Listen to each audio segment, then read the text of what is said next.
Acast powers the world's best podcasts. Here's a show that we recommend. What would you say if I told you there's a book that can teach you how to win The Bachelor? What would you say if I told you producers caught multiple finalists reading that book in this season that's currently airing? What would you say if I told you the producers don't want anyone to know that their show has been compromised? How do we know all this?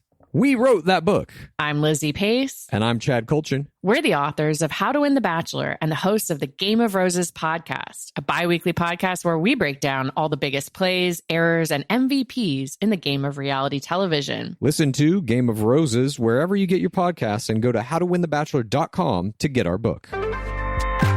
Acast helps creators launch, grow, and monetize their podcasts everywhere. Acast.com.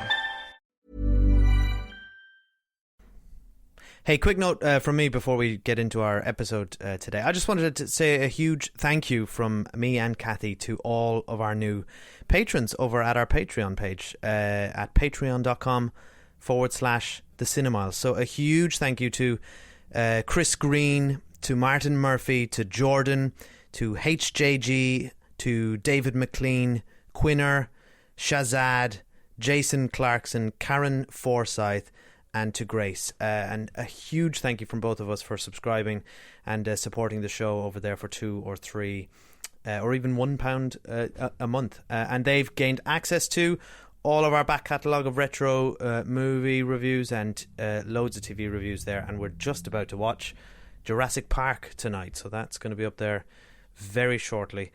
So if you want to join, you can do so at patreon.com/thecinemile. Thank you.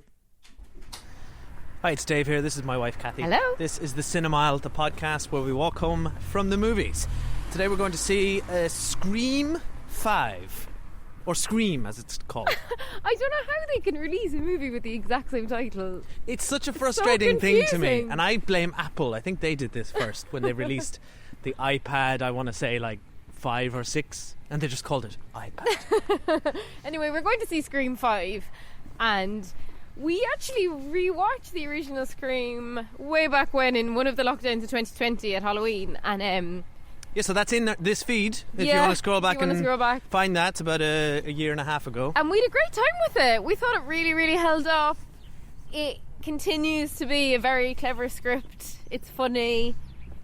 It was a cool way of reviving a genre. It did that cool thing of both referencing a genre and being like a really good addition to a genre. Yes. It had loads going for it, and of course spawned the whole then slasher era of the 90s and noughties that came after it.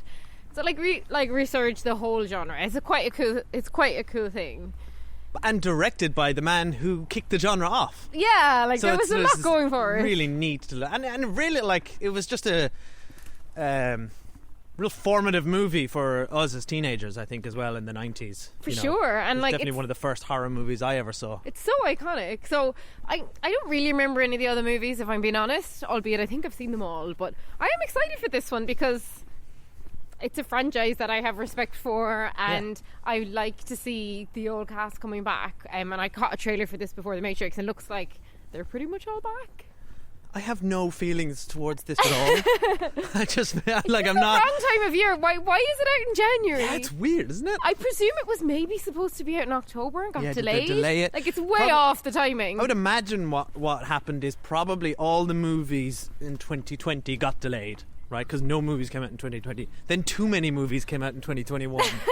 So yeah, probably October was a bit crowded for them. Yeah, it just feels a bit wrong, and it also feels like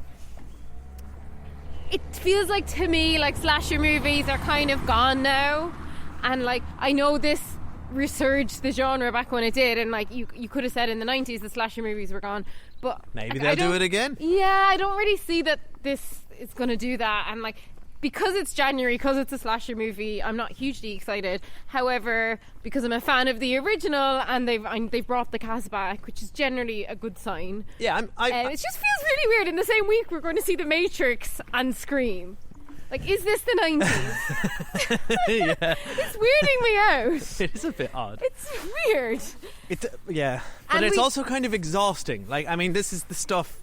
It's just like it's just the same franchises and IPs being rolled out again and again and again. Yeah, it's such a weird phenomenon. But we look, are here also we are. there's a load of original work still being produced. So I don't really buy into this thing like, you know, the movie industry is out of ideas. I mean, they're still getting produced. They're just perhaps not getting cinematic releases. Well, I that's think ironically that's the concern. was Scream's whole premise back in the 90s.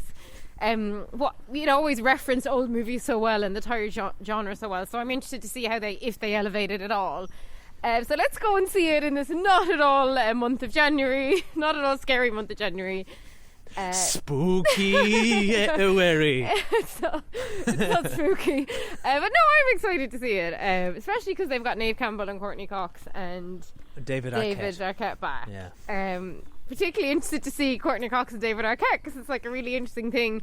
Like, didn't they meet? They on the met first on screen and got married. Got married on screen, then are divorced, but like I think have a kid, so presumably are like amicable or Changed whatever. her name to Courtney Cox Arquette. Yes. On Friends. Yeah. So yeah, I'm kind of interested to see them on screen together as well.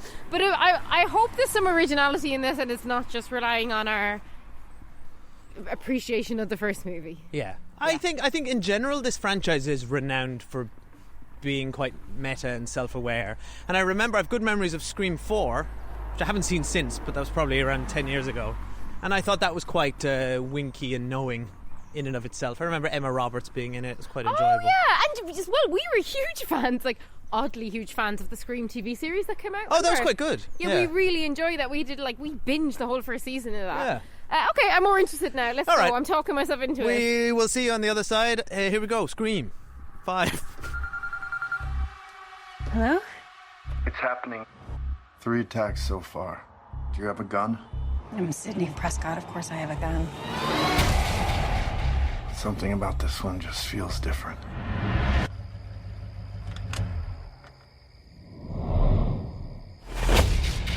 Samantha?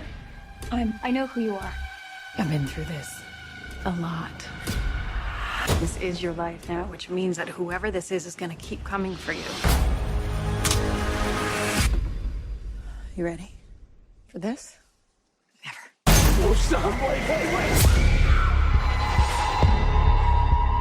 There's certain rules to surviving. The attacks were all on people related to the original killers. Whatever his link is to our past, it's pulled us all back here.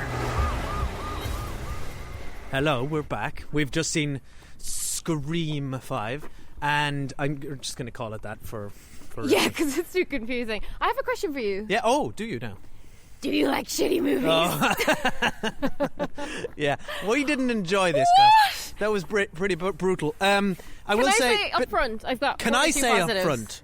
You Before say you up do front. that, You say up that we front. need to welcome all the new listeners of the Cinemile and let them know that we will not spoil Scream 5. We will not tell you anything, any significant plot details until we turn onto Spoiler Street later. So this is just our initial thoughts. So, Kathy, tell me one or two things that you were going to tell me. Because of course, all Screams are a whodunit, which is always one of the fun sides of it. Which they call out in this movie. Yeah. Okay, I would say that the positives are few and far between. But if you imagine there's like a formula for a Scream movie, this movie adheres to that formula. So in that sense, box ticked. Not only does the movie adhere to the formula, the movie contains the formula as a line of dialogue.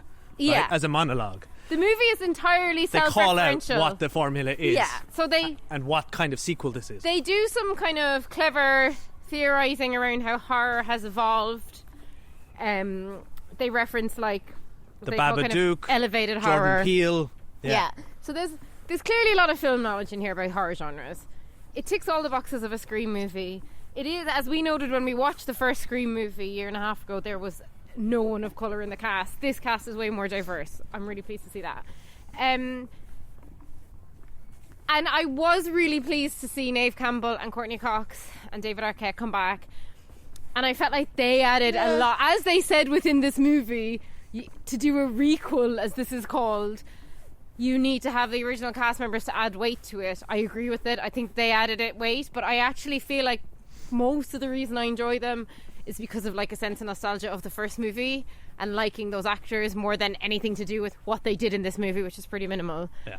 Other than that, I felt like this The movie new was, cast were okay. The new They were cast are pretty good as well. I actually think they were all good. I think they were really let down by the dialogue. I think one of the reasons the original Scream is so good, and we talked about it a lot when we rewatched it, was the dialogue was fun, and it had been written by or contributed to by one of the guys who was a writer on Dawson's Creek. Yeah, which they acknowledge, they reference here. There's a scene where one of the characters is Yeah. watching Dawson's Creek. But it had that feel, like that real 90s zeitgeist feel of like how these characters were talking and interacting. Kevin Williamson. It was good. It was a good script. Yeah. This movie, while it hits all the beats of a Scream movie, tick tick tick, the dialogue's terrible. Like the dialogue's just really bad. At no point did I feel like these were real Gen Z teenagers, No, and right? they're cool in actors. the way that they talk to each other and acknowledge each other. I just didn't buy that they were a real friendship group. I didn't buy that none of them had very distinct personalities either. No, and like Right? they are such like the original. They're such an accomplished young cast. So you've got like I'm not going to know any other names, but like the main girl was actually one of the stars of You season 2. You've another girl who's like the star of Yellow Jackets. You've got a guy who was in Hunger Games. You know, they're all big actors, but like they are given nothing to do, right? So I don't think they were served well. But then mostly what I found so distasteful, and I don't think this is me getting old in my old age, I found the violence so distasteful because it wasn't fundamental issue with it is it wasn't scary, right? There was no scares. And then the violence just felt really like I actually closed my eyes during a lot of the stabbing scenes because I found they weren't kind of referential and schlocky and scary like they used to be. It was almost like watching someone go through the motions, and there's enough violence in the world without me needing to watch a poor horror movie where someone's just being really viciously stabbed to kind of no end in the plot. So I found that really distressing actually. And yeah, most of all the fact that like it wasn't scary and it was actually a bit smug. Like the plot twists I thought were all good, but like the movie was almost smug about them. So overall left me feeling really, really hollow, and I think it was very creatively bankrupt. And as much as they were referencing all the old movies and that stuff was clever, it just felt like a box ticking exercise to me. Yeah, I completely agree. I think the other... I agree with everything you said, and the other thing, which I think is unforgivable with a movie like this, is I found it boring. Right? Really boring. Like there was a couple of moments where I was like, bored. If I was watching it at home, I'd have switched it off. Yeah, I wasn't engaged. The movie's not as funny as it thinks it is. It's not funny at all. And the original was really humorous. Yeah, it had, but it was humorous and also scary. And you've hit the nail on the head.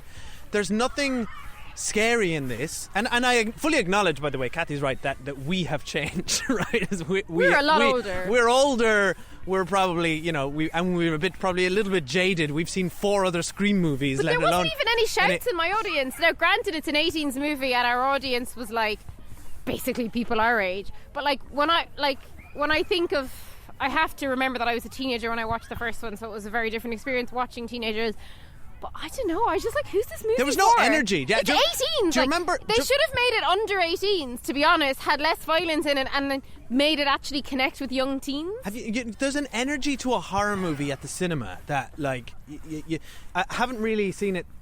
Or a comedy, and there was no Do you laughs remember in the seeing The screening Ring either. and Paranormal Oh my God, it Activity, was and just amazing. like there's an energy, there's screams and Okay, like this movie, not a and, single scream, not a single laugh. Now that is damning for a comedy slasher film. Now I think, okay, so here's the thing. I'm going to try and highlight some positives as well, because I think you're right. The problem with this is that there's good elements here. They've got all the elements. They've got a young, interesting cast. They've got the old cast. They kind of marry them pretty well. And if you think of the other conventions of a Scream movie, which it itself correctly acknowledges and identifies, right? You know, there is a very... It's almost like they were doing their homework, though. Like they acknowledge it too much. But they know, right? This is the thing. They know the movie is self-aware. The writing is self-aware. They know what makes up a good Scream movie. And as you said, it's tick boxing, and they do tick a lot of the boxes, right? It's self-referential. It's meta. It's the meta-ness is relevant to a modern trope in movie makings, which it calls out, which are the requel or the legacy-quel, and it says the toxic fans, and you're rebooting, and toxic fans, and we're rebooting it. So you want all the same plot beats, which is what audiences want, but you got to have the old cast, and you need a new fresh cast, and blah blah blah. So it knows all that stuff. It's got a clumsy ghost face, right? Which is, I think, another important part of Scream. The killer is also always clumsy and fallible. Yeah. Which I always personally enjoyed. It's not. But then none of the It's not like suspects Mike are Myers and Freddy, who is just this impenetrable wall. But then none of the suspects ever have any injuries or anything. There is a cool thing where the poster says the killer is on this poster. I enjoyed some of the marketing around this. Yeah. So it's got that. And a decent enough reveal of it's a decent enough mystery. Yeah, and that's the other thing it calls out. It's a whodunit. The Scream movies are whodunit, and it kept me. I was guessing throughout. Same. So I have to say, I guessed it quite early. Well, I kind of went back and forth. So it's relatively enjoyable in that regard, but pales in comparison when you look at something like Knives Out a couple of years ago, right? Exactly. So it's relatively serviceable whodunit. It's got the meta commentary, and it is recognisably Ghostface. Now here's the things it doesn't do. If you couldn't recognise Ghostface, there'd be a serious visual problem. No, I mean recognisable in that it was all the hallmarks of a Ghostface killer, right? Yeah, okay. Like just sloppy and like getting his arm caught in the door and getting pushed around. And it did that clever thing of linking all the new characters to the old characters, like you've Randy's niece and nephew, for example. I quite enjoyed that stuff. So all that's present, but what it's missing for me was that it's good. It's all good and well to be meta, right, and be self-aware and acknowledge the sort of hollowness of a requel and a legacy sequel. And I think, as we said, The Matrix, which we also saw this week, attempts to do the same thing. And that movie didn't work for me as a whole, but I think The Matrix is a lot more successful and a lot more interesting in the way it approaches that question, 100%, right? 100%, yeah. Whereas the Matrix has something about it, and this doesn't. Yeah, exactly. In The Matrix and Lana Wachowski are trying ambitiously attempting to do something a bit different while serving you up some familiar beats, but putting a new spin on it. This is not doing that. This is it's calling out what a requel is, and then just being a poor entry of a requel in that here's all the things you recognise, served up exactly as we said, but with no freshness or originality or panache. And that's, for me, is what is unforgivable, because you said it at the top. These movies need to be self-aware kind of satires, and they also need to be a formidable entry in the thing they're satirizing, right? Yeah. And that's the Otherwise, key to then you're like success. a scary movie or something. Well, then you're just like, it's a this movie has all the elements where it's meta, but that's not enough. You can't just be meta and be a shitty movie. I would rather it be way less meta and actually have been funny and scary. Yeah, exactly. And what did you think of the knife violence? Here's another thing, right? So on your point, I wasn't bothered by it as such, but I found it very lackluster and uninventive, right? So when you think of the deaths, why do we come to horror movies and these are essentially horror-y, slapsticky kind of movies, right? As I said, the Ghostface Killer is kind of slapsticky, and the deaths in Scream are somewhat inventive, or that's what I come to for a horror, for a slasher movie. You never forget the garage door. The garage door is a good example. Yeah, it's something that's nothing like that creepy. in this movie. No, this movie is just run, run, stab, yeah. and someone gets on the floor and then they just get viciously stabbed. I actually found it really upsetting. Lot. I just was closing my when I'm closing my eyes and turning away from a screen, and so bored. I kept just thinking, God, But it was. Can I leave the cinema? No, I'll say it's not the worst movie I've ever seen. There was no sense of suspense. We'll talk about in spoilers some of the things they attempt to be original with. But for the most part, I found this is really I found it to be a poor action film, and it's disappointing because I looked up the writers and directors, and they made Ready or Not, which is a horror film I'd recommend, and we had great fun with. Is that the one about the woman she marries? She marries into a family, and they have this crazy murder game. That was kind of fun, yeah. That's original and inventive, but also had really fun and inventive kills. None of that was present here, and I think that's really what was lacking. One of the scenes I found really upsetting, but I'll wait till we get to Spoiler Street. Well, two of them. Well, let's do it now. Yeah, let's go to spoilers. So that's our thoughts on Scream. Our thoughts are: save your money. Yeah, don't go and see it in the cinema. You could I would recommend, if you really are interested, if you're half interested in this, you could give it a watch and make your own mind up when it's available for free on your telly. But I cannot recommend going on a big night out for this. It's a waste of time. I don't know if you're a teenager, if I'd even recommend it. But if you're a teenager, are there any teenagers listening to the cinema? You can't go well, yeah, I guess unless your screening 19. lets you in. That's why it also feels missed to me, because I'm like, if it's so funny that one of the girls is from Yellow Jackets, which is such a huge phenomenon. Yeah, go watch that instead. That's like way Yellow more Jackets fun. is incredible, and I mean, what a year for her to be Yeah. in both Yellow Jackets and Scream. Like, while it's not a great movie, it's an iconic franchise. But like, imagine going like how interesting Yellow Jackets is to how dull and run-of-the-mill Scream is, and like even You, which is kind of thriller, horror slasher elements. As I mentioned, the very main girl, she was in You season 2, which she's brilliant in. Like, they're doing better work on TV. She was very good in this. She's though, really I thought. good, I thought she yeah. was bringing a real energy. Okay, we're good. So we're going to go to spoilers Right. now because we don't want to. Because it is, and they even have an announcement at the start of the movie, which I appreciated, where they're like, "Please don't spoil the ending of this for people." Yeah. Which I actually appreciate, because in this day and age, people put that shit up on Twitter straight away for no reason. I know. What's the point? Yeah. Okay, so spoilers now for Scream 5, and potential spoilers, I guess, for Screams. All Screams, yeah. All the Screams. All Screams. They should have done nothing like Fast 9 or whatever it was, where they like replace letters with numbers. Oh, the because Fate it and should the be, Furious. Is this 5 CREAM anywhere? I think Must I be. think they did SCR 5 AM maybe, or something like that. I'm sure I saw that somewhere. Okay, so in terms of like spoilery stuff, so you know the very opening scene of the original Scream where you have Drew Barrymore, Yeah. and I remember us observing when we watched it like last year, oh, that scene was longer than we'd originally remembered. Same went for the opening scene of this. I was like, it's longer than I remembered.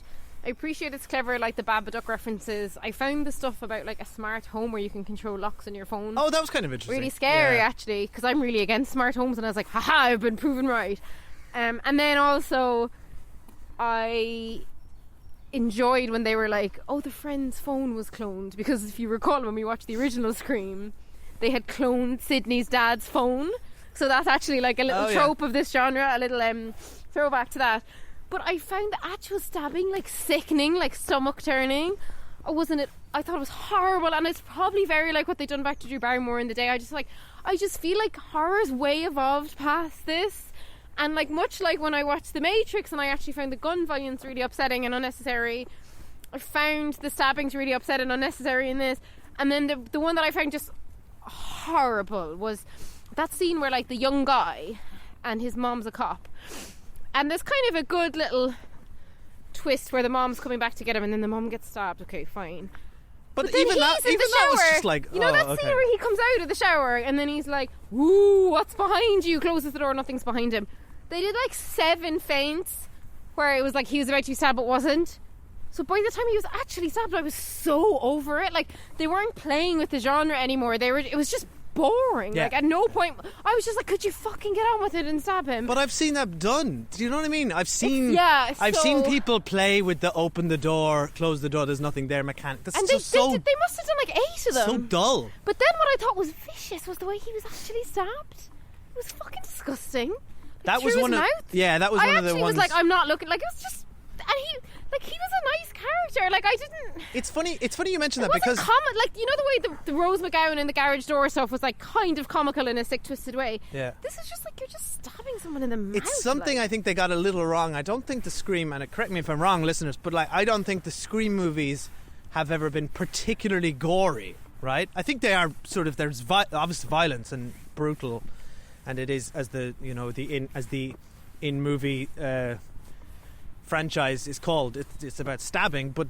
I don't feel they ever really dwelled on the violence in a sort of Yeah, this felt very violent. But a I know gory we're kind of way. older and more sensitive, so look, I don't know the answer to that. But yeah, that whole scene I found like, and then I found like, you know the way like the original Scream, like a good third of the movie is set in the party, and I appreciate that they set a party in the same house here, right? I thought that's a nice little nod. But the fact that like Randy's niece is lying back and having the same scene as him, where like she's watching Randy on TV, I actually quite who's enjoyed got Ghostface I behind actually him, quite enjoyed and then that. she's got Ghostface. It was just a bit much for me. It was a bit much. Like they just took it too But far. I do like a little bit how they replicated the beats of that final scene to the point where she's having a conversation with the guy, the boyfriend, who looked exactly like Joshua Jackson. Like, how is he not Joshua a combination Jackson? of you and Joshua Jackson, because he had Joshua Jackson's face, but he has your exact hair and beard. So I was into it, obviously, because I fancy you both. Thank you. He's Dennis Quaid's son. No way, is he? And he was in... I looked him up. He was the guy who'd like a small role in the Hunger Games, but he's been in what's that really big show that we've not watched yet? The Boys. He's in The Boys. Oh, okay. I gotta say, I really enjoyed him. I thought he was really good. I thought he was a lot of fun. I thought he was really clever. good in this. And they kept making us think it was him, then it wasn't him, then it was him. And Dewey's like, it's him, flat out. But I was I was on board with it's Tara, and I thought that would have been interesting if she had, because the first Scream, the two killers like stab each other, and I thought I didn't buy it though because why it was so it couldn't have been her because it was so elaborate at the beginning. Well, it was so elaborate, but I also thought like that would be the movie trying to do something different. Like she stabbed so many times and she kept surviving. I was like, but then as soon as he said it in the basement, I think it's your sister, I was like, no, okay, if the movie's acknowledging it at this point, it's probably not true. I actually didn't think it was the boyfriend because they pretended it so many times. But I did think it was because I was like, I bet her phone wasn't cloned. I bet it was just her all along. Yeah. From the beginning, I thought it was the friend. No, the friend. I had the friend down pat. I thought it was Amber and Tara, the two friends were in it together.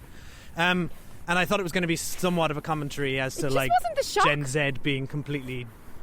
I just felt their motives are very weak. Like, so in the original one, obviously aside from being psychotic killers, like Skeet Ulrich's mom had an affair with I kind of like they kept Skeet Ulrich in I there. love the Skeet Ulrich stuff, good. by the way. But in the original, was it his dad had an affair with Sydney's mom, and there was like all this weird stuff going on. By the way, I totally love that your one was his daughter. I thought that was great. Yeah, I thought that was good. And they also never bothered.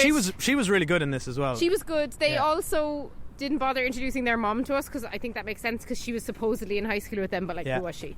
But also, it's consistent with the original where Sydney's mom is absent throughout the whole movie. Yeah, exactly. Like I actually enjoyed that element when she was seeing him in the window, and I love when she said something like, "Don't fuck with the daughter of a serial killer," and she went mad stabbing him then. So I enjoyed all that stuff. But like in terms of like the motive, it felt a bit weak. Okay, so this girl, this friend, moves into the house belonging to the original killer, goes mad on like Reddit, learning about the stab movies, and then she gets radicalized, and then she meets this other guy who finds, like, how did they know that she was Skeet Ulrich's daughter? Because apparently nobody knew.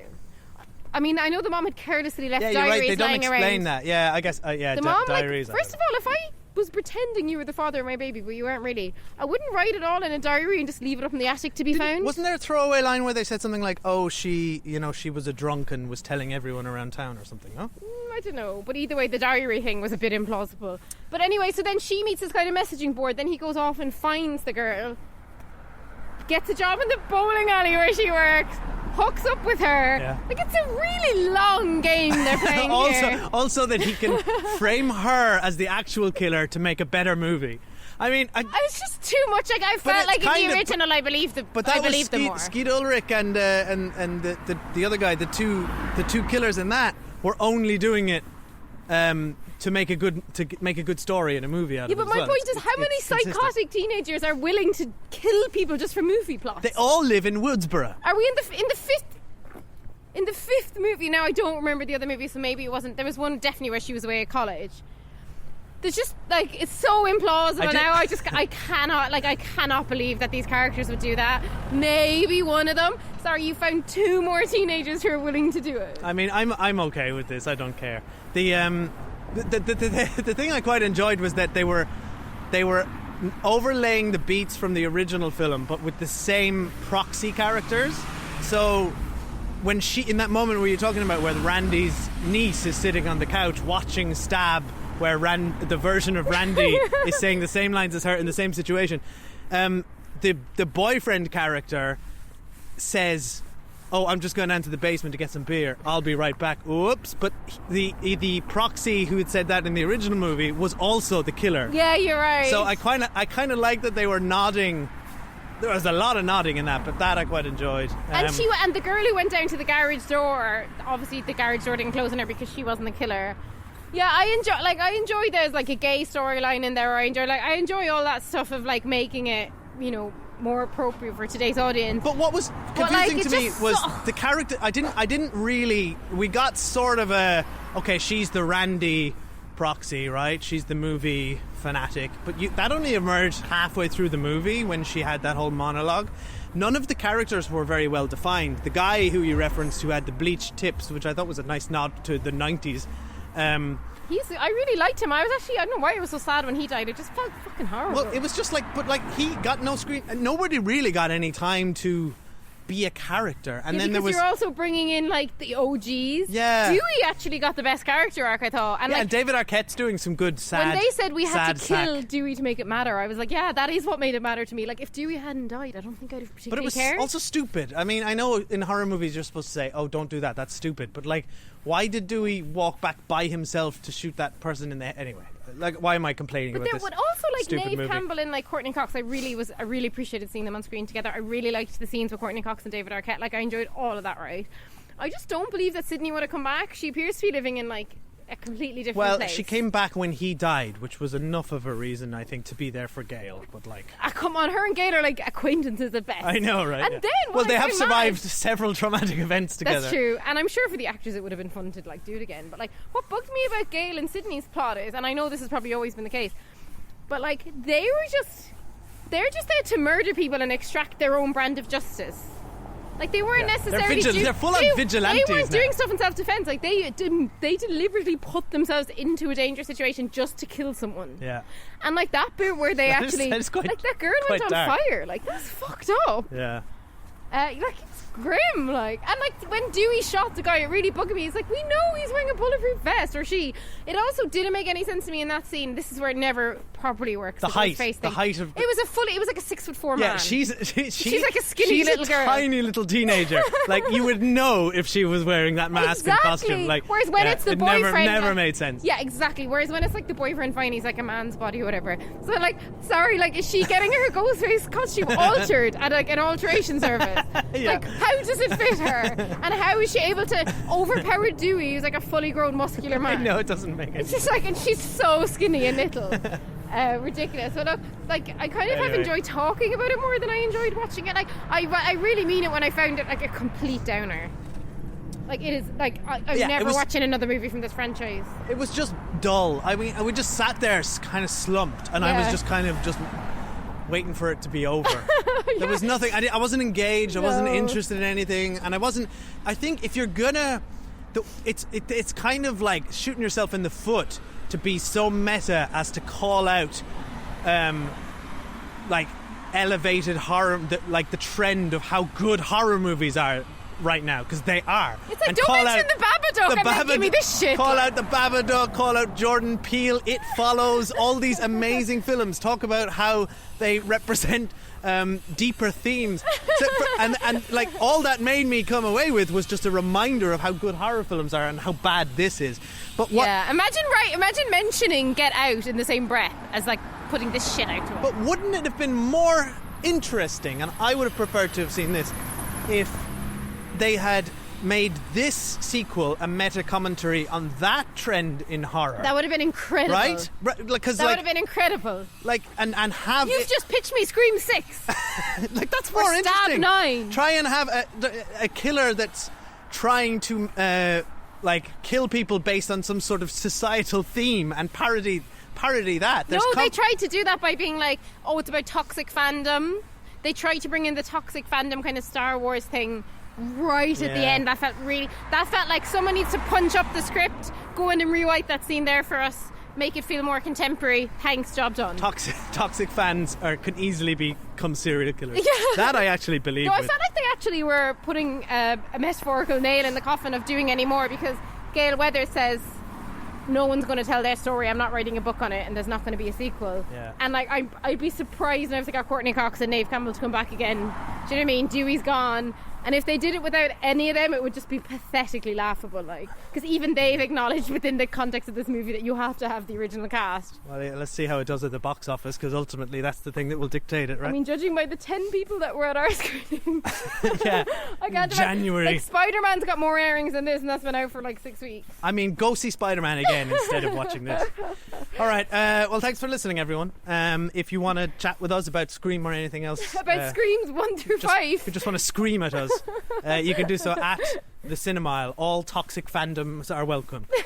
At the Cinemile on all the socials, thecinemile@gmail.com. And head to our Patreon, patreon.com/Cinemile, where we have the Cinemile High Club, where we've got like a trillion now retro movie reviews. We've got loads and loads of TV reviews. Well, we've got about 30 or 40. We're gonna be. And we're about to do a disaster movie, so we've got a poll up at the moment. I think Jurassic Park has won. Oh, has it? Is it over? We're going to be watching Jurassic Park. Oh my God, that's exciting. And so we've loads of fun over there. And this month we're going to be talking about Yellow Jackets, The Tourist, and all the other good TV that's on at the moment. So head over there for £2 or £3 a month. That's patreon.com/The Cinemile. And if you don't want to do that, then go over and leave us a review wherever you're listening to yes, this we podcast. actually would, if anyone's still listening, really appreciate if you could head over and leave us a review on Apple Podcasts or free. on Spotify. And it really helps. If you go to Spotify, you can now leave reviews for shows. We'd greatly appreciate if you could leave us a review there. Always helps. And yeah, bye guys. And thanks for listening. I'll be right back. Bye. Hello, Sydney. It's an honor.